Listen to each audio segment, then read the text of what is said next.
ഞാൻ കരഞ്ഞാൽ എനിക്ക് മാത്രമേ നോവൂ. അത് തിരിച്ചറിയുന്നിടത്ത് നമ്മളൊക്കെ കരച്ചിൽ നിർത്തണം. മനസ്സിന്റെ സമാധാനം നഷ്ടപ്പെടുത്തുന്ന ആളുകളുണ്ട്. അതിന് വഴിയൊരുക്കുന്ന സാഹചര്യങ്ങളുണ്ട്. അതിനെയൊക്കെ ഒഴിവാക്കാൻ പഠിക്കുക എന്നതാണെന്ന് പക്വതയുടെ അടയാളം.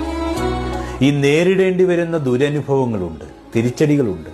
അതിനൊക്കെ മുമ്പിൽ പിടിച്ചു നിൽക്കാനാവാതെ പോകുന്ന ആളുകളെ കണ്ടിട്ടില്ലേ? ആഴത്തിൽ ആലോചിച്ചാൽ ശരിക്കുള്ള പ്രശ്നങ്ങളുടെ കാരണവും കിട്ടും. ഈ ജീവനും ജീവിതവും ഒക്കെ കൊടുത്തിട്ടും മനസ്സിലാക്കാൻ കഴിയാത്തവരോട് പരിഗണനയ്ക്ക് വേണ്ടി യാചിച്ചിട്ട് വല്ല കാര്യമുണ്ട്?